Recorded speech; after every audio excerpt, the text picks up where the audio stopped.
kababayan natin ang dumagsa sa ikalawang araw ng Family Health Fair ng Department of Health para mag-avail ng libreng serbisyong medikal.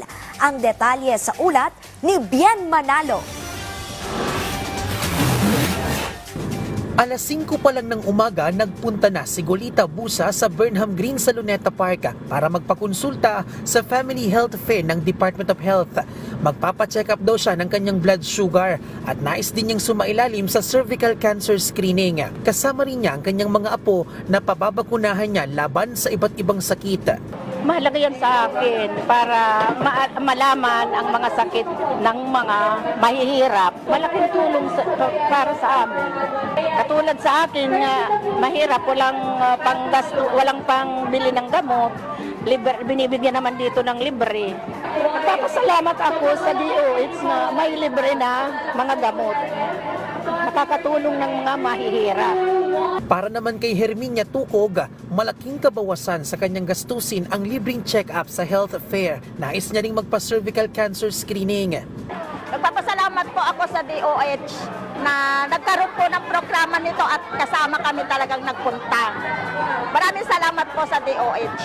Ilan lang sina Nanay Golita at Nanay Herminia sa ating mga kababayan na dumagsa sa ikalawang araw ng 2-day Family Health Fair 2025 ng DOH. Alinsunod na rin ito sa direktiba ni Pangulong Ferdinand R. Marcos Jr. na ilapit ang dekalidad na serbisyong medikal sa bawat pamilyang Pilipino. Tinatayang nasa 800 individual ang libreng mababakunahan sa health fair.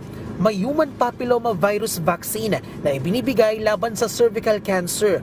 May bakuna rin para sa mga sanggol gaya ng oral polio vaccine at tetanus diphtheria naman para sa mga buntis. Meron ding libreng tuberculosis, HIV, breast cancer at cervical screening. Hatid din sa Family Health Fair ang oral health services, nutritional assessment, mental health counseling, Zumba, first aid lessons, blood donation, PhilHealth registration at iba't ibang health education activities. Itong pinasigla, isang kampanya, ito lamang yung national launch natin, pero mangyayari ito sa lahat ng kapuluan ng Pilipinas. At the minimum, every quarter, binabalak namin, no? Kung meron hong gusto magsimula ng Pinasigla campaign na hindi pa namin nalalaman, lapit lang po kayo, we will co-organize with you. Base sa talaan ng DOH, umabot sa mahigit 600 individual ang nagpunta sa Family Health Fair kahapon at inaasahang papalo pa ito sa mahigit 1,000 individual ngayong araw. Bien Manalo para sa Pambansang TV sa Bagong Pilipinas.